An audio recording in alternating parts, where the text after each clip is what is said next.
Hello guys, ಯಾರೆಲ್ಲ ಚಿಕ್ಕಮಗಳೂರಿಗೆ low ಬಜೆಟಲ್ಲಿ trip plan ಮಾಡ್ತಾ ಇದ್ದೀರಾ ಅವರೆಲ್ಲ ಈ ವಿಡಿಯೋವನ್ನು ಕೊನೆ ತನಕವೂ ನೋಡಿ. ನಾವು ಜಸ್ಟ್ 1500ಇಂದ ನಾವು ಇದು ಬುಕ್ ಮಾಡಿದ್ವಿ, ರೆಸಾರ್ಟ್ ಹೋಮ್ ಸ್ಟೇ ಬುಕ್ ಮಾಡಿದ್ವಿ. ಸೊ ನಮ್ಮದು ಓವರಾಲ್ ಆಗಿ ಖರ್ಚು ಒಂದು 2500 ಒಳಗಡೆ ಆಗಿದೆ. ಸೊ ಯಾರೆಲ್ಲ ನೀವು ಟ್ರಿಪ್ ಪ್ಲ್ಯಾನ್ ಮಾಡ್ತಾ ಇದ್ದೀರಿ ಲೋ ಬಜೆಟಲ್ಲಿ, ಪ್ಲೀಸ್ ವಾಚ್ ದಿಸ್ ವಿಡಿಯೋ. ಹಾಗಾದರೆ ಬನ್ನಿ ಫ್ರೆಂಡ್ಸ್, ವಿಡಿಯೋ ಸ್ಟಾರ್ಟ್ ಮಾಡೋಣ. ನಾವು ಒಂದು 2:45 ಅಷ್ಟು ಹೊತ್ತಿಗೆ ಬಳ್ಳಾರಿಯಿಂದ ಹೊನ್ನಳ್ಳಿಗೆ ರೀಚ್ ಆದ್ವಿ. ನಾವು ಬಳ್ಳಾರಿಯಲ್ಲಿ ಸ್ಟೇ ಆಗಿರೋದು. ಸೊ ನಾವು ಬಳ್ಳಾರಿಯಿಂದ ದಾವಣಗೆರೆಯಲ್ಲಿರುವ ನನ್ನ ಹಸ್ಬೆಂಡ್ನ ಫ್ರೆಂಡ್ ಮನೆಗೆ ಅಂತ ಹೊರಟು 2:45ಗೆ ಹೊನ್ನಳ್ಳಿಗೆ ರೀಚ್ ಆದ್ವಿ. ಇದು 2:45ನ ಹೊನ್ನಳ್ಳಿ ಬಸ್ ಸ್ಟ್ಯಾಂಡ್ನ ವ್ಯೂ ನೋಡಿ. ಮತ್ತು ನನ್ನ ಹಸ್ಬೆಂಡ್ನ ಫ್ರೆಂಡ್ ಮತ್ತು ಅವ್ರ ವೈಫ್ ಬಂದರು ನಮ್ಮನ್ನು ಪಿಕಪ್ ಮಾಡೋಕ್ಕೆ ಅಂತ. ಆಮೇಲೆ ಅವ್ರ ಜೊತೆ ಒಂದು ಟೀ ಕುಟ್ಕೊಂಡು ಆಮೇಲೆ ನಾವು ಅವ್ರ ಮನೆಗೆ ಹೊರಟ್ವಿ. ಅರೌಂಡು 3 o'clock ಆಗಿದೆ ನಾವು ಹೊರಡಬೇಕಿದ್ರೆ. ಮತ್ತು ನಾವು ಸ್ವಲ್ಪ ಹೊತ್ತು ಅಲ್ಲಿ ರೆಸ್ಟ್ ಮಾಡಿಬಿಟ್ಟು ಒಂದು 6:30 ಆಗುವಷ್ಟೊತ್ತಿಗೆ ನಾವು ಹೊರನಾಡು ಟೆಂಪಲ್ಗೆ ಅಂತ ಹೊರಟ್ವಿ ಅಲ್ಲಿಂದ. ಸೊ ನಾವು ಹೊರಡಬೇಕಿದ್ರೆ ಮೌನೇಶ್ ಅಣ್ಣ ನಮ್ಮ ಅವರು ನಮಗೆ ಟಿಫಿನಲ್ಲಿ ಪಲಾವ್ ಎಲ್ಲ ಕೊಟ್ಬಿಟ್ಟು ಕಳಿಸಿದ್ರು. ಯಾಕಂದರೆ ನಮಗೆ ಬೆಳಿಗ್ಗೆ ತಿನ್ನೋಕ್ಕೆ ಟೈಮ್ ಆಗಿಲ್ಲ. ಸೊ ಹಾಗಾಗಿ ನಾವು ಟಿಫಿನಲ್ಲಿ ತಿಂಡಿ ಹಾಕಿಬಿಟ್ಟು ಹೊರಟ್ವಿ ಅಲ್ಲಿಂದ. ಅರೌಂಡ್ 7 ಆಗಿದೆ ನಾವು ಅಲ್ಲಿಂದ ಹೊರಡಬೇಕಿದ್ರೆ.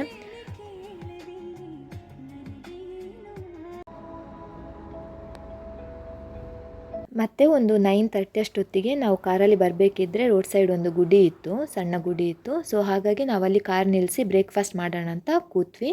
ಸೊ ಕೂತ್ಬಿಟ್ಟು ನಾವು ಪ್ಲೇಟ್ಸ್ ಎಲ್ಲ ತಂದಿದ್ವಿ ಆಲ್ರೆಡಿ. ಸೊ ಹಾಗಾಗಿ ನಾವು ಬ್ರೇಕ್ಫಾಸ್ಟ್ಗೆ ಅಂತ ಮಾಡಿಬಿಟ್ಟು ಅಲ್ಲಿ ನಮ್ಮ ಬ್ರೇಕ್ಫಾಸ್ಟ್ ಎಲ್ಲ ಮುಗಿಸ್ಬಿಟ್ಟು ಆಮೇಲೆ ಎಗೇನ್ ಸ್ವಲ್ಪ ಹೊತ್ತಲ್ಲಿ ಕೂತ್ಕೊಂಡು ಮತ್ತೆ ಹೊರಟ್ವಿ. ದಾರಿಲಿ ಬರ್ತಾ ಇರಬೇಕಿದ್ರೆ ನಮಗೆ ಅಷ್ಟೊಂದು ಸಣ್ಣ ಜರಿ ಥರ ಫಾಲ್ಸ್ ಥರ ಒಂದು ರೋಡ್ ಸೈಡಲ್ಲಿತ್ತು. ಸೊ ಹಾಗಾಗಿ ನಾವು ಗಾಡಿ ನಿಲ್ಲಿಸಿ ಅದರ ವ್ಯೂ ಸ್ವಲ್ಪ ನೋಡಿಕೊಂಡು ಮತ್ತೆ ಹೊರಟ್ವಿ ಟೆಂಪಲ್ಗೆ. ಅರೌಂಡ್ 12:30 1 o'clock ಅಷ್ಟೊತ್ತಿಗೆ ನಾವು ಟೆಂಪಲ್ ರೀಚ್ ಆದ್ವಿ. ಅನ್ನಪೂರ್ಣೇಶ್ವರಿ ಅಮ್ಮನವರ ದರ್ಶನ ಅಂತೂ ತುಂಬ ಚೆನ್ನಾಗಾಯಿತು. ಆಮೇಲೆ ದರ್ಶನ ಮುಗಿಸ್ಕೊಂಡು ನಾವು ಅನ್ನಪ್ರಸಾದ ಸ್ವೀಕರಿಸಿಕೊಂಡು ಆಮೇಲೆ ನಮ್ಮ ಹೋಮ್ ಸ್ಟೇ ಕಡೆಗೆ ಹೊರಟ್ವಿ. ಈ ಹೋಮ್ ಸ್ಟೇ ಹೊರನಾಡಿಂದ ಜಸ್ಟ್ 6 ಕಿಲೋಮೀಟರ್ಸ್ ಡಿಸ್ಟೆನ್ಸಲ್ಲಿದೆ ನೋಡಿ. ಇದೇ ಆ ಹೋಮ್ ಸ್ಟೇ. ತುಂಬ ಚೆನ್ನಾಗಿತ್ತು, ಸಿಂಪಲಾಗಿ ಕಂಡ್ರೂ ತುಂಬ ನೀಟಾಗಿ ಮೇಂಟೈನ್ ಮಾಡಿದರು. ಫ್ಲವರ್ ಪಾಟ್ಸ್ ಎಲ್ಲ ಇಟ್ಟು ಚೆನ್ನಾಗಿ ಕಾಣಿಸ್ತಿತ್ತು ನೋಡಿ. ಇಲ್ಲಿ ಫ್ಲವರ್ ಪಾಟ್ಸ್ ಎಲ್ಲ ಸ್ಟೆಪ್ ಉದ್ದಕ್ಕೂ ಇಟ್ಟಿದ್ದಾರೆ ಫ್ಲವರ್ ಪಾಟ್ಸ್. ರೂಮ್ಸ್ ಕೂಡ ತುಂಬ ಸಿಂಪಲಾಗಿ ಚೆನ್ನಾಗಿ ಮೇಂಟೈನ್ ಮಾಡಿದರು, ಕ್ಲೀನಾಗಿತ್ತು ರೂಮ್ಸ್. ಮತ್ತೊಂದು ಟೇಬಲ್ ಕೂಡ ಇತ್ತು ಥಿಂಗ್ಸ್ ಎಲ್ಲ ಇಟ್ಕೊಳ್ಳೋಕ್ಕೆ. ಮತ್ತು ವಾಶ್ರೂಮ್ ಕೂಡ ಹಾಗೇ ತುಂಬ ಚೆನ್ನಾಗಿ ಮೇಂಟೈನ್ ಮಾಡಿದರು, ಕ್ಲೀನಾಗಿತ್ತು ವಾಶ್ರೂಮ್ ಎಲ್ಲ. ಅಂತೂ ರೂಮೆಲ್ಲ ಸಣ್ಣದಾಗಿ ನಮಗೆ ಕಂಫರ್ಟೇಬಲ್ ಆಗಿತ್ತು. ಆಮೇಲೆ ವ್ಯೂ ಅಂತೂ ಸಖತ್ತಾಗಿ ಕಾಣ್ತಾ ಇತ್ತು ಹೋಮ್ ಸ್ಟೇಯಿಂದ ನೋಡಬೇಕಿದ್ರೆ. ನೋಡಿಯಲ್ಲೇ ನೀವು ನೋಡ್ತಾ ಇರ್ಬೋದು, ನಾನಿದು ಹೋಮ್ ಸ್ಟೇಯಿಂದನೇ ವೀಡಿಯೋ ಮಾಡಿರುವಂಥದ್ದು ವ್ಯೂಸ್. ಸೊ ತುಂಬ ಚೆನ್ನಾಗಿ ಕಾಣ್ತಿತ್ತು. ನಾವು ಆಲ್ರೆಡಿ ಲಂಚ್ ಮುಗಿಸ್ಕೊಂಡೇ ಬಂದಿದ್ದ ಕಾರಣ ಟೆಂಪಲಲ್ಲಿ ಅನ್ನಪ್ರಸಾದ ಸ್ವೀಕರಿಸೇ ಬಂದಿದ್ವಿ ನಾವು. ಸೊ ಹಾಗಾಗಿ ನಾವು ಲಂಚ್ ತಗೊಂಡಿಲ್ಲ ಇಲ್ಲಿ. ಸೊ ಹಾಗಾಗಿ ನಾವು ಒಂದು 2 hours ರೆಸ್ಟ್ ಮಾಡಿಬಿಟ್ಟು ಸಂಜೆ ನಾವು ಸನ್ಸೆಟ್ ಪಾಯಿಂಟಿಗೆ ಅಂತ ಹೊರಟ್ವಿ. ಅಲ್ಲಿ ನಿಯರ್ ಬೈಯೇ ಒಂದು 13 to 14 ಕಿಲೋಮೀಟರ್ಸ್ ಡಿಸ್ಟೆನ್ಸಲ್ಲಿ ಪಂಚಮಿ ಕಲ್ಲು ಅಂತ ಒಂದು ಪ್ಲೇಸ್ ಇದೆ. ಸೊ ಅಲ್ಲಿಂದ ಸನ್ಸೆಟ್ ವ್ಯೂ ಅಂತೂ ತುಂಬ ಸಖತ್ತಾಗಿ ಕಾಣುತ್ತೆ. ಸೊ ಅಲ್ಲೇ ನಾವು ಹೋಗ್ತಾ ಇದ್ದೀವಿ ನೋಡಿ. ಸೊ ರೋಡಂತೂ ತುಂಬ ಗುಜ್ಜಿರಿ ರೋಡ್ ಆಗಿತ್ತು. ಸೊ ಅಂತೂ ಇಂತೂ ಎಲ್ಲರ ಹತ್ರ ಕೇಳಿಕೊಂಡು ಹೋದ್ವಿ. ಅಂತೂ ಇಂತೂ ಕಷ್ಟಪಟ್ಟು ಸನ್ಸೆಟ್ ಆಗುವ ಟೈಮಿಗಂತೂ ಹೋಗಿ ರೀಚ್ ಆದ್ವಿ. ನೋಡಿ ಹೇಗೆ ಕಾಣ್ತಿದೆ ವ್ಯೂ ಅಂತ ಸನ್ಸೆಟ್ ಇದ್ದು.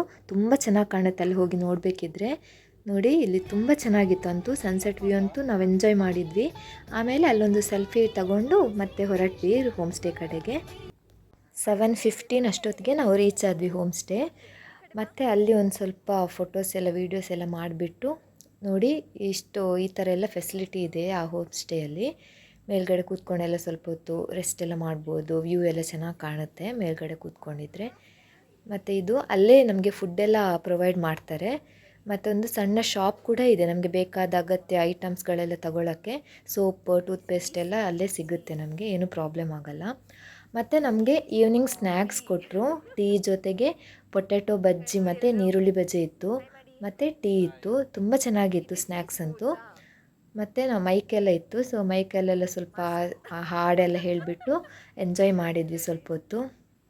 ಮತ್ತು ಸ್ವಲ್ಪ ಹೊತ್ತಾಗಿ ಫ್ರೆಶ್ ಅಪ್ ಆಗಿ ಬಂದುಬಿಟ್ಟು ಒಂದು 10 o'clock ಅಷ್ಟೊತ್ತಿಗೆ ಡಿನ್ನರ್ ರೆಡಿ ಆಗಿತ್ತು. ಸೊ ಡಿನ್ನರಲ್ಲಿ ಕೂಡ ತುಂಬ ವೆರೈಟಿ ಇತ್ತು ಮತ್ತು ತುಂಬ ಚೆನ್ನಾಗಿತ್ತು ಟೇಸ್ಟ್ ಕೂಡ. ಮತ್ತು 10:30 ಅಷ್ಟೊತ್ತಿಗೆ ನಮಗೆ ಕ್ಯಾಂಪ್ ಫೈರ್ ಅರೇಂಜ್ ಮಾಡಿದರು. ಕ್ಯಾಂಪ್ ಫೈರಲ್ಲಿ ಕೂಡ ಅಲ್ಲಿ ಸಖತ್ ಚಳಿ ಇತ್ತು. ಸೊ ತುಂಬ ಚೆನ್ನಾಗಾಯಿತು ಕ್ಯಾಂಪ್ ಫೈರ್ ಕೂಡ ಹಾಕಿರೋದು. ಆ್ಯಕ್ಚುಲಿ ನಾವು 24 ಅವರ್ಸ್ಗೆ 1500 ರುಪೀಸ್ ಕೊಟ್ಟು ಹೋಮ್ ಸ್ಟೇ ಬುಕ್ ಮಾಡಿದ್ದಿದ್ದು. ಸೊ ಆ 1500 ರುಪೀಸ್ನ ಪ್ಯಾಕೇಜಲ್ಲಿ ನಮಗೆ ಒಂದು ಪ್ಲೇಸ್ಗೆ ಅವರೇ ಕರ್ಕೊಂಡು ಹೋಗ್ತಾರೆ ಆ ಪ್ಯಾಕೇಜ್ ಅಂಡರಲ್ಲೇ. ಅಂದರೆ ಕ್ಯಾತನ್ಮಕ್ಕಿ ವ್ಯೂ ಪಾಯಿಂಟ್ ಅಂತ ಇದೆ. ಸೊ ಅಲ್ಲಿಗೆ ಅವರು ಆಫ್ ರೋಡ್ ಕರ್ಕೊಂಡು ಹೋಗ್ತಾರೆ. ಅದಕ್ಕೆ ನಾವು ಎಕ್ಸ್ಟ್ರಾ ಪೇ ಮಾಡಬೇಕಂತ ಇಲ್ಲ. ಬಟ್ ಇನ್ನೊಂದು ಪ್ಲೇಸ್ ಅಲ್ಲೇ ಕ್ಯಾತನ್ಮಕ್ಕಿ ಫಾಲ್ಸ್ ಅಂತ ಇದೆ ಮತ್ತು ಜೈನ್ ಟೆಂಪಲ್ ಅಂತ ಇದೆ. ಸೊ ಬಟ್ ಅದು ಕವರ್ ಆಗಬೇಕಿದ್ರೆ ನಾವು ಎಕ್ಸ್ಟ್ರಾ 800 ರುಪೀಸ್ ಪೇ ಮಾಡಬೇಕು. ಬಟ್ ನಮಗೆ ಅಲ್ಲಿ ಏನಾಯಿತು ಅಂದರೆ ಇನ್ನೊಂದು ಕಪಲ್ ಪರಿಚಯ ಆದರು ನಮಗೆ. ಅವರಿಬ್ಬರೇ ಇದ್ದರು. ಸೊ ಹಾಗಾಗಿ ನಾವೇನು ಮಾಡಿದ್ವಿ ಅಂದರೆ ಇಬ್ಬರು ಕಂಬೈನ್ ಮಾಡಿಕೊಂಡು ಒಟ್ಟಿಗೆ ಹೋಗೋಣ ಅಂತ ಪ್ಲ್ಯಾನ್ ಮಾಡಿದ್ವಿ. ಅಂದರೆ ಎಕ್ಸ್ಟ್ರಾ 800 ರುಪೀಸ್ ಕೊಡುವಲ್ಲಿ ನಮಗೆ 400 ಡಿವೈಡ್ ಮಾಡ್ಕೊಂಡು ಹೋಗೋಣ ಅಂತ ಪ್ಲ್ಯಾನ್ ಮಾಡಿಬಿಟ್ಟು ಪ್ಲ್ಯಾನ್ ಎಲ್ಲ ಕರೆಕ್ಟ್ ಡಿಸ್ಕಸ್ ಮಾಡಿಬಿಟ್ಟು ಆಮೇಲೆ ಸ್ವಲ್ಪ ಹೊತ್ತು ಕ್ಯಾಂಪ್ ಫೈರ್ ಎಂಜಾಯ್ ಮಾಡಿಬಿಟ್ಟು ಮತ್ತೆ ಹೋಗಿ ರೆಸ್ಟ್ ಮಾಡಿದ್ವಿ, ಮಲ್ಗೋಕ್ಕೆ ಹೋದ್ವಿ. ಮತ್ತು ನಾವು ಮಾರ್ನಿಂಗ್ 6:15ಗೆ ರೆಡಿಯಾಗಿರಬೇಕು ಅಂತ ಅಂದಿದ್ರು. ಸೊ ಹಾಗಾಗಿ ನಾವು 6ಗೆ ಎದ್ಬಿಟ್ಟು 6:15ಗೆ ರೆಡಿ ಆಗಿಬಿಟ್ಟು ಒಂದು ಟೀ ಕುಡಿದ್ಬಿಟ್ಟು ಮತ್ತು ಇಲ್ಲೊಂದು ಸ್ವಲ್ಪ ಹೊತ್ತು ಫೋಟೋಸ್ ಎಲ್ಲ ತೆಗೆದ್ವಿ. ಇದು ನೋಡಿ, ಇದು ನಾವು ಮಾರ್ನಿಂಗ್ ಟೈಮಲ್ಲಿ ತೆಗೆದಿರುವಂಥ ಇದು ವೀಡಿಯೋ. ಇಲ್ಲಿ ಅಂದರೆ ಹೋಮ್ ಸ್ಟೇನಿಂದನೇ ತೆಗೆದಿರುವ ವೀಡಿಯೋ ಇದು. ಮತ್ತು 6:40 ಅಷ್ಟೊತ್ತಿಗೆ ಅವ್ರು ಬಂದರು ಆಫ್ ರೋಡ್ ಕರ್ಕೊಂಡು ಹೋಗೋವರು. ಆಮೇಲೆ ಅದು ಆಫ್ ರೋಡೇ ಹೋಗಬೇಕು, ಬೇರೇನೋ ಆಪ್ಷನ್ ಇಲ್ಲ. ರೋಡಂತೂ ತುಂಬ ಫುಲ್ ಆಫ್ ರೋಡ್ ಅಂದರೆ ಆಫ್ ರೋಡ್ ಆ ಥರ ಇತ್ತು ರೋಡು. ಅಂತೂ ಇಂತೂ ಹೋಗ್ತಾ ಇದ್ದೀವಿ ನೋಡಿ. ಇದು ಇನ್ನೊಬ್ಬರು ಅಣ್ಣ ವೀಡಿಯೋ ಮಾಡಿರೋದು. ಅವರು ಇನ್ನೊಬ್ಬರು ಕಪಲ್ ಸಿಕ್ಕಿದ್ರು ಅನ್ನಲ್ಲ, ಅದರಲ್ಲಿ ಒಬ್ಬರು ವೀಡಿಯೋ ಮಾಡ್ತಾ ಇರೋದು. ನಾವು ಒಂದು ಸ್ವಲ್ಪ ಹೊತ್ತು ಕೂತಿದ್ವಿ. ಆಮೇಲೆ ಒಂದು ಸ್ವಲ್ಪ ಹೊತ್ತು ರೋಡ್ ಸ್ವಲ್ಪ ಚೆನ್ನಾಗಿತ್ತು ಅಂತ ಅಂದರು ಅವರು ಆಫ್ ರೋಡ್ ಕರ್ಕೊಂಡು ಹೋಗುವವರು. ಸೊ ಹಾಗಾಗಿ ನಾವು ಹಿಂದ್ಗಡೆ ನಿಂತ್ಕೊಂಡು ಹೋಗ್ತಾ ಇದ್ದೀವಿ ನೋಡಿ. ತುಂಬ ಚೆನ್ನಾಗಿತ್ತು, ಎಕ್ಸ್ಪೀರಿಯೆನ್ಸ್ ಅಂತೂ ಸೂಪರಾಗಿತ್ತು. ಸೊ ಹಾಗಾಗಿ ನಾವು ಹಿಂದ್ಗಡೆ ನಿಂತ್ಕೊಂಡೇ ಹೋದ್ವಿ. ಸ್ವಲ್ಪ ಹೊತ್ತು ಮಾತ್ರ ನಮಗೆ ನಿಂತ್ಕೊಳ್ಳೋಕ್ಕೆ ಸಿಕ್ಕಿರೋದು. ಯಾಕಂದರೆ ನೆಕ್ಸ್ಟ್ ರೋಡಿಂದ ನಮಗೆ ನಿಂತ್ಕೊಳ್ಳುವ ಆಪ್ಷನ್ ಇರಲಿಲ್ಲ. ಯಾಕಂದರೆ ಆ ಥರ ಇತ್ತು ರೋಡ್ ಮತ್ತಿದ್ದು ಕೂಡ. ಮಿಡಲಲ್ಲಿ ಸ್ವಲ್ಪ ಹೊತ್ತು ಮಾತ್ರ ನಮಗೆ ನಿಂತ್ಕೊಳ್ಳುವಂಥ ಆಪ್ಷನ್ ಇತ್ತು. ಆಮೇಲೆ ಒಂದು ಸ್ವಲ್ಪ ನಮಗೆ ನಡಿಲಿಕ್ಕಿತ್ತು. ಅಂದರೆ ಅಲ್ಲಿ ತನಕ ಗಾಡಿ ಹೋಗಲ್ಲ, ವೆಹಿಕಲ್ ಹೋಗಲ್ಲ. ಸೊ ಹಾಗಾಗಿ ಒಂದು 250 ಮೀಟರ್ ತನಕ ನಮಗೆ ನಡಿಲಿಕ್ಕಿತ್ತು. ಮೀನ್ಸ್ ಟ್ರೆಕ್ಕಿಂಗ್ ಟೈಪ್ ನಡೀತಾ ಹೋಗ್ತಾ ಇದ್ದೀವಿ ನೋಡಿ ಸನ್ರೈಸ್ ಪಾಯಿಂಟ್ ನೋಡೋಕ್ಕೆ ಅಂತ. ಇದು ಸನ್ರೈಸ್ ಆಗ್ತಾ ಇರುವಾಗ ನಾವು ತೆಗೆದಂಥ ಫೋಟೋಸ್ ನೋಡಿ. ಇದು ಸನ್ರೈಸ್ ಆಗ್ತಾ ಇದೆ ನೋಡಿ. ತುಂಬ ಚೆನ್ನಾಗಿ ಕಾಣ್ತಿತ್ತು, ವ್ಯೂ ಅಂತೂ ಸಖತ್ತಾಗಿ ಕಾಣ್ತಿತ್ತು ಸನ್ರೈಸ್ ನೋಡಿ. ನೆಕ್ಸ್ಟ್ ನಾನೊಂದು ವೀಡಿಯೋ ಅಟ್ಯಾಚ್ ಮಾಡ್ತೀನಿ, ಅದರಲ್ಲಿ ನೀವು ನೋಡ್ಬೋದು ಎಷ್ಟು ಚೆನ್ನಾಗಿತ್ತು ಅಂತ. ಮತ್ತು ಇದು ಫುಲ್ಲು ಗುಡ್ಡ ಅಲ್ವಾ, ಸೊ ಗುಡ್ಡ ಬೆಟ್ಟ ಎಲ್ಲ ತುಂಬ ಚೆನ್ನಾಗಿ ಕಾಣ್ತಾ ಇತ್ತು ವ್ಯೂ ಅಲ್ಲಿ. ಸನ್ರೈಸ್ ಆಗುವಷ್ಟೊತ್ತಿಗೆ ಫುಲ್ಲು ಸ್ವಲ್ಪ ಕೆಂಪಾಗಿ ತುಂಬ ಚೆನ್ನಾಗಿ ಕಾಣ್ತಾ ಇತ್ತು. ಸ್ವಲ್ಪ ಜನ ಬಂದಿದ್ದರು ಅಲ್ಲಿ, ತುಂಬ ಏನು ಕ್ರೌಡ್ ಏನು ಇರಲಿಲ್ಲ. ಸೊ ಹಾಗಾಗಿ ನಮಗೆ ಚೆನ್ನಾಗಿ ನೋಡಲಿಕ್ಕೆ ಫೋಟೋಶೂಟ್ ಎಲ್ಲ ಮಾಡೋಕ್ಕೆ ಸಿಕ್ತು. ಹಾಗಾಗಿ ನಾವಲ್ಲಿ ತುಂಬ ಫೋಟೋಸ್ ಎಲ್ಲ ಕ್ಲಿಕ್ ಮಾಡಿಸ್ಕೊಂಡು ತುಂಬ ಹೊತ್ತು ಸ್ಪೆಂಡ್ ಮಾಡಿಕೊಂಡು ಆಮೇಲೆ ರಿಟರ್ನ್ ಅಲ್ಲಿಂದ ಕ್ಯಾತನ್ಮಕ್ಕಿ ಫಾಲ್ಸ್ ಕಡೆಗೆ ಹೋಗ್ತಾ ಇದ್ದೀವಿ ನೋಡಿ.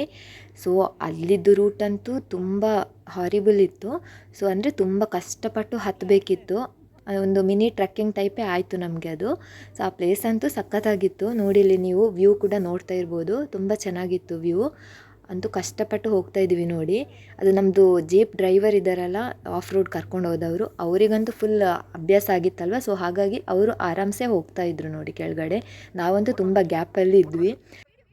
ಯಾಕಂದರೆ ನಮಗೆ ತುಂಬ ಕಷ್ಟ ಆಗ್ತಿತ್ತು ಬರಲಿಕ್ಕೆ, ಅಷ್ಟು ಕಷ್ಟ ಇತ್ತು ಆ ದಾರಿ ಅಂತೂ ನೋಡ್ತಾ ಇರ್ಬೋದು ನೀವು. ಅಂದರೆ ತುಂಬ ಇಳಿಜಾರು ಕಣಿವೆ ಥರ ಇತ್ತು ರೋಡ್, ಅದು ದಾರಿ. ಸೊ ಹಾಗಾಗಿ ನಾವು ನಿಧಾನಕ್ಕೆ ಮೆಲ್ಲ ಬರ್ತಾ ಇದ್ದೀವಿ. ಎದುರಿನವ್ರು ಒಬ್ಬರು ಬಿದ್ದುಬಿಟ್ರಂತೂ ಎಲ್ಲರೂ ಬೀಳೋದೆ ಕೆಳಗಡೆನೆ, ಫುಲ್ ಕೆಳಗಡೆ. ಅದು ಫುಲ್ಲು ಗುಂಡಿ ಥರ ಪ್ರಪಾತ ಥರ ಇತ್ತು. ಸೊ ಆ ಫಾಲ್ಸ್ ನೋಡಬೇಕಿದ್ರೆ ಅಷ್ಟು ಕಷ್ಟಪಟ್ಟು ಹೋಗಲೇಬೇಕಿತ್ತು, ಬೇರೆ ಏನೂ ಆಪ್ಷನ್ ಇರಲಿಲ್ಲ. ಸೊ ಹಾಗಾಗಿ ನಾವು ಕಷ್ಟಪಟ್ಟು ಹೋಗ್ತಾ ಇದ್ದೀವಿ, ಕೈ ಇಟ್ಕೊಂಡು ಹೋಗ್ತಾ ಇದ್ದೀವಿ. ಅಂದರೆ ಒಬ್ಬೊಬ್ಬರು ಹೋಗುವಂಗೆ ಇರಲಿಲ್ಲ, ಅಷ್ಟು ಜಾರ್ತಾ ಇತ್ತು ಅದು. ಮತ್ತು ಕಲ್ಲು ಮುಳ್ಳು ಎಲ್ಲ ಒಟ್ಟಿಗೆ ಇತ್ತು. ಸೊ ಹಾಗಾಗಿ ಒಂದು ಮಿನಿ ಟ್ರೆಕ್ಕಿಂಗ್ ಟೈಪ್ ಆಗಿತ್ತು ನಮಗೆ.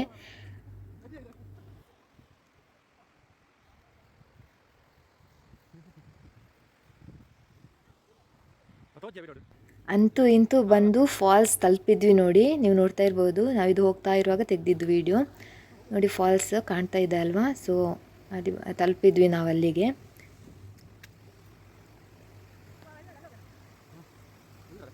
ನೋಡಿ ಇನ್ನು ಅವ್ರು ಹಿಂದಿಂದ ಬರ್ತಾ ಇದ್ದಾರೆ, ಅದೇ ದಾರಿಂದನೇ ನಾವು ಬಂದಿರೋದು. ಫಾಲ್ಸ್ ಅಂತೂ ಚೆನ್ನಾಗಿತ್ತು, ಫುಲ್ ಕೋಲ್ಡ್ ಇತ್ತು ನೀರಂತೂ.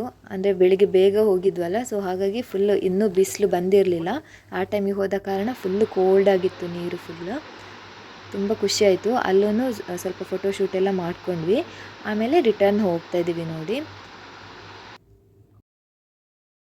ರಿಟರ್ನ್ ಹೋಗಬೇಕಿದ್ರೂ ನಾವು ಹಿಂದ್ಗಡೆ ನಿಂತ್ಕೊಂಡೇ ಹೋಗಿದ್ವಿ. ನಮ್ಗೆ ಎದುರುಗಡೆ ಕೂರಕ್ಕೆ ಅಷ್ಟೊಂದು ಮನಸ್ಸಾಗಿಲ್ಲ. ಅಂದರೆ ಹಿಂದ್ಗಡೆ ನಿಂತ್ಕೊಂಡು ಹೋಗೋದೇ ಒಂದು ಮಜಾ ಇತ್ತು. ಸಖತ್ತಾಗಿತ್ತು ಹಿಂದ್ಗಡೆ ನಿಂತ್ಕೊಂಡು ಹೋಗೋ ಒಂದು ಎಕ್ಸ್ಪೀರಿಯನ್ಸ್. ಅದು ಆಫ್ ರೋಡಲ್ಲಿ ಹೋಗ್ತಾ ಇದ್ದೀವಲ್ವ, ಸೊ ಹಾಗಾಗಿ ತುಂಬ ಚೆನ್ನಾಗಿತ್ತು ಎಕ್ಸ್ಪೀರಿಯನ್ಸ್. ಎಷ್ಟು ಹೊತ್ತು ಹಿಂದ್ಗಡೆ ನಿಂತ್ಕೊಂಡು ಹೋಗ್ಲಿಕ್ಕಾಗುತ್ತೋ ಅಷ್ಟೊತ್ತು ನಿಂತ್ಕೊಂಡು, ಮತ್ತೆ ಒಂದು ರೂಟಲ್ಲಿ ನಮಗೆ ನಿಂತ್ಕೊಳ್ಳೋ ಆಪ್ಷನ್ ಇರಲಿಲ್ಲ. ಸೊ ಆಮೇಲೆ ಎದುರುಗಡೆ ಬಂದು ಕೂತ್ಕೊಂಡು ಹೋದ್ವಿ.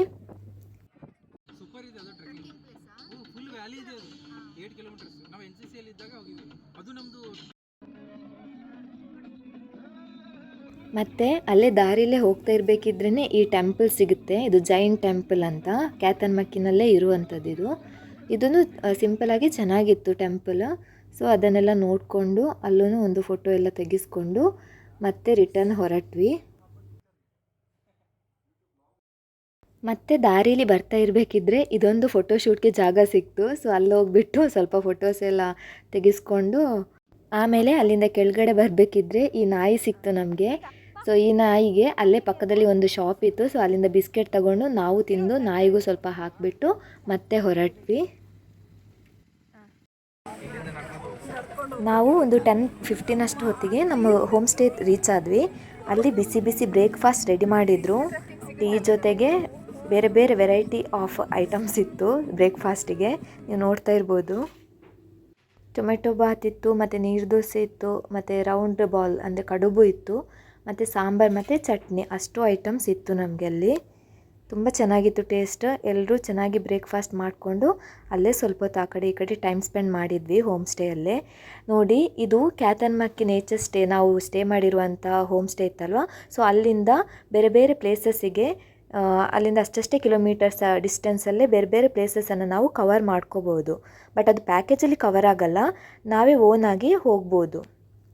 ಅಲ್ಲಿ ಹೋಮ್ ಸ್ಟೇ ಅವರು ಕೂಡ ನಮಗೆ ಹೆಲ್ಪ್ ಮಾಡ್ತಾರೆ. ಅಂದರೆ ಪ್ಯಾಕೇಜಲ್ಲಿ ಕವರ್ ಆಗದ ಪ್ಲೇಸಸನ್ನು ಯಾವ ಥರ ನೋಡ್ಬೋದು, ಅಂದರೆ ಯಾವ್ಯಾವ ಪ್ಲೇಸಸನ್ನು ಕವರ್ ಮಾಡ್ಬೋದು, ಯಾವ ರೂಟಲ್ಲಿ ಯಾವ ಪ್ಲೇಸಸ್ ಸಿಗುತ್ತೆ ಎಲ್ಲನೂ ಹೇಳ್ತಾರೆ ನಮಗೆ. ಸೊ ತುಂಬ ಫ್ರೆಂಡ್ಲಿ ಇದ್ದರು ಹೋಮ್ ಸ್ಟೇ ಅವರು ಕೂಡ.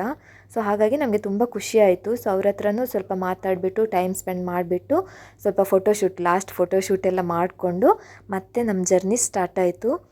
ಸೊ ನೆಕ್ಸ್ಟ್ ನಮ್ಮದು ಡೆಸ್ಟಿನೇಷನ್ ಏನಂದರೆ ಸೂರ್ಮನೆ ಫಾಲ್ಸ್ ಕಡೆ ನಾವು ಹೋಗ್ತಾ ಇದ್ದೀವಿ. ಅಂದರೆ ಅದು ಕ್ಯಾತನ್ಮಕ್ಕಿ ನಮ್ಮದು ಹೋಮ್ ಸ್ಟೇ ಇತ್ತಲ್ವ, ಸೊ ಅಲ್ಲಿಂದ ಸ್ವಲ್ಪ ಕಿಲೋಮೀಟರ್ಸ್ ಅಷ್ಟೇ ಇದ್ದಿದ್ದು. ಸೊ ಹಾಗಾಗಿ ಆ ಕಡೆ ನಾವು ಹೊರಡ್ತಾ ಇದ್ದೀವಿ. ಈಗ ನಾವಿಲ್ಲಿ ರೀಚ್ ಆಗ್ತಾ ಬಂದ್ವಿ ನೋಡಿ. ಸೊ ಇಲ್ಲಿ ರೀಚ್ ಆಗಬೇಕಿದ್ರೆ ನಾವು ಆಲ್ಮೋಸ್ಟ್ ಒಂದು 12 o'clock ಆಗಿದೆ. ಅಂದರೆ ನಾವು ಹೊರಡಬೇಕಿದ್ರೇ ಲೇಟ್ ಆಯಿತು, 11:30 ಹಾಗೆ ನಾವು ಹೊರಟಿದ್ದು ಹೋಮ್ ಸ್ಟೇಯಿಂದ. ಸೊ ಹಾಗಾಗಿ ಅರೌಂಡ್ 12 ಒಳಗಡೆ ನಾವು ಇಲ್ಲಿ ರೀಚ್ ಆದ್ವಿ. ನೋಡ್ತಾ ಇರ್ಬೋದು ಸೀನ್ ನೀವು. ಇದು ಸೂರ್ಮನೆ ಫಾಲ್ಸ ನೋಡಿ. ಇದು ಈ ಥರ ಇದೆ. ನಾವಂದರೆ ಮಳೆಗಾಲ ಅಲ್ಲಲ್ವ ಬಂದಿದ್ದು, ಸೊ ಹಾಗಾಗಿ ನೀರು ಸ್ವಲ್ಪ ಕಮ್ಮಿ ಇತ್ತು. ಮಳೆಗಾಲದಲ್ಲಿ ಸಖತ್ತಾಗಿರುತ್ತಂತೆ. ನಾವಂದರೆ ಈಗ ಕಳಸಕ್ಕೆ ಹೋಗ್ತಾ ಇದ್ವಿ. ಸೊ ಹಾಗಾಗಿ ಆ ರೂಟಲ್ಲಿ ಬರುವಂಥ ಪ್ಲೇಸಸನ್ನು ಮಾತ್ರ ನಾವು ಕವರ್ ಮಾಡ್ಕೊಂಡು ಹೋಗ್ತಾ ಇದ್ದೇವೆ. ಸೊ ಸೂರ್ಮನೆ ಫಾಲ್ಸ್ ಅಂದರೆ ನಮ್ಮ ರೂಟನ್ನ ಮಿಡ್ಲಲ್ಲೇ ಬಂದಿತ್ತು. ಸೊ ಅದನ್ನು ಕವರ್ ಮಾಡಿಕೊಂಡು ನಾವೀಗ ಕಲಶೇಶ್ವರ ಟೆಂಪಲ್ಗೆ ಹೋಗ್ತಾ ಇದ್ದೀವಿ. ಅದು ಕಳಸದಲ್ಲೇ ಇರುವ ಕಾರಣ ನಮಗೆ ಅಲ್ಲಿಂದಲೇ ಬಸ್ ಕ್ಯಾಚ್ ಮಾಡಬೇಕಿತ್ತು. ಸೊ ಹಾಗಾಗಿ ಕಲಶೇಶ್ವರ ಟೆಂಪಲ್ಗೆ ಹೋಗ್ತಾ ಇದ್ದೀವಿ ನೋಡಿ. ಸೊ ನಾವು ರೀಚ್ ಆದ್ವಿ 12:30, 1 o'clock ಅಷ್ಟೊತ್ತಿಗೆ ನಾವು ಈ ಟೆಂಪಲ್ ರೀಚ್ ಆಗಿದ್ದೀವಿ ನೋಡಿ. ಸೊ ಇದು ಟೆಂಪಲ್ ಅಷ್ಟೇ ತುಂಬ ಚೆನ್ನಾಗಿತ್ತು. ಹೇಗೂ ಊಟದ ಟೈಮ್ ಆಗಿತ್ತು ನಾವು ರೀಚ್ ಆಗೋದು. ಸೊ ಹಾಗಾಗಿ ದೇವಸ್ಥಾನದಲ್ಲೇ ಅನ್ನಪ್ರಸಾದ ಇದ್ದ ಕಾರಣ ಸೊ ಅಲ್ಲೇ ಅನ್ನಪ್ರಸಾದ ಸ್ವೀಕರಿಸಿಕೊಂಡು ನಾವು ಅಲ್ಲಿಂದ ಹೊರಟ್ವಿ. ಅನ್ನಪ್ರಸಾದನೂ ತುಂಬ ಚೆನ್ನಾಗಿತ್ತು. ಟೆಂಪಲ್ ಊಟ ಅಂದರೆ ಕೇಳಬೇಕಾ, ಹೇಗೂ ಚೆನ್ನಾಗೇ ಇರುತ್ತೆ. ಸೊ ಹಾಗಾಗಿ ಊಟ ಎಲ್ಲ ಮಾಡಿಕೊಂಡು ಆಮೇಲೆ ನಾವು ಕಳಸ ಬಸ್ ಸ್ಟ್ಯಾಂಡ್ ಕಡೆ ಬಂದ್ವಿ. ಕಳಸ ಬಸ್ ಸ್ಟ್ಯಾಂಡಿಂದ ನಾವು ಮಂಗಳೂರು ಕಡೆ ಬರಬೇಕಿತ್ತು. ಅವರು ಮೌನೇಶಣ್ಣನವರು ದಾವಣಗೆರೆ ಕಡೆ ಹೋಗಬೇಕಿತ್ತು. ಮತ್ತು ಅವರು ನ್ಯೂ ಕಪಲ್ ನಮಗೆ ಸಿಕ್ಕಿದ್ರಲ್ವ, ಹೊಸ ಫ್ರೆಂಡ್ಸ್ ನಮ್ಮದು. ಸೊ ಅವರು ಆ ಕಡೆ ಬೆಳಗಾವಿ ಸೈಡ್ ಹೋಗಬೇಕಿತ್ತು. ಆಮೇಲೆ ನಾವೊಂದು ಲಾಸ್ಟ್ ಫೋಟೋ ಕ್ಲಿಕ್ ಮಾಡಿಬಿಟ್ಟು ನಾವು ಶಿವಮೊಗ್ಗ ಟು ಮಂಗಳೂರು ಬಸ್ ಸಿಕ್ತು ನಮಗೆ. ಸೊ ಮಂಗಳೂರು ಕಡೆ ಹೋಗ್ತಾ ಇದ್ದೀವಿ. ಅವರು ಅವರವ್ರ ದಾರಿಯಲ್ಲಿ ಹೋದರು. ಸೊ ನಾವೀಗ ಮಂಗಳೂರು ಕಡೆ ನಮ್ಮೂರ ಕಡೆ ಹೋಗ್ತಾ ಇದ್ದೀವಿ ಬಸ್ಸಲ್ಲಿ. ಅಂತೂ ಇಂತೂ 2 days ಟ್ರಿಪ್ಪನ್ನು ತುಂಬ ಎಂಜಾಯ್ ಮಾಡಿಕೊಂಡು ಒಂದು ಮೆಮೊರೇಬಲ್ ಡೇ ಕ್ರಿಯೇಟ್ ಮಾಡ್ಕೊಂಡ್ವಿ. ಓಕೆ ಫ್ರೆಂಡ್ಸ್, ಇದಿಷ್ಟು ನಮ್ಮದು ಚಿಕ್ಕಮಗಳೂರು ಟ್ರಿಪ್ಪಿದ್ದು ಬ್ಲಾಗ್. ಸೊ ಇದು ನಂದು ಫಸ್ಟ್ ಬ್ಲಾಗ್, ಟ್ರಾವೆಲ್ ಬ್ಲಾಗ್ ನಾನು ಮಾಡ್ತಾ ಇರೋದು. So please friends, support and subscribe to my channel. And next ಬ್ಲಾಗಲ್ಲಿ ಸಿಗೋಣ. ವಿಡಿಯೋ ಇಷ್ಟ ಆಗಿದ್ದರೆ ಪ್ಲೀಸ್ ನಿಮ್ಮ ಫ್ರೆಂಡ್ಸ್ಗೂ ಶೇರ್ ಮಾಡಿ ಆ್ಯಂಡ್ ಸಪೋರ್ಟ್ ಮಾಡಿ ಫ್ರೆಂಡ್ಸ್. ಮತ್ತು ನೀವೇನಾದರೂ ಲೋ ಬಜೆಟ್ನಲ್ಲಿ ಹೊರನಾಡು ಕಳಸ ಟ್ರಿಪ್ ಪ್ಲ್ಯಾನ್ ಮಾಡ್ತಾ ಇದ್ದೀರಿ ಅಂತ ಅಂದರೆ ಈ ಹೋಮ್ ಸ್ಟೇಯನ್ನು ಖಂಡಿತ ವಿಸಿಟ್ ಮಾಡ್ಬೋದು. You can enjoy there. Okay friends, ನಾನು ನಿಮಗೆ ಈ ಹೋಮ್ ಸ್ಟೇಯ ಕಾಂಟ್ಯಾಕ್ಟ್ ನಂಬರನ್ನು ನಾನು ಡಿಸ್ಕ್ರಿಪ್ಷನಲ್ಲಿ ಹಾಕಿರ್ತೇನೆ. You can check that and you can get the confirmation about the packages. Thank you so much for watching this video.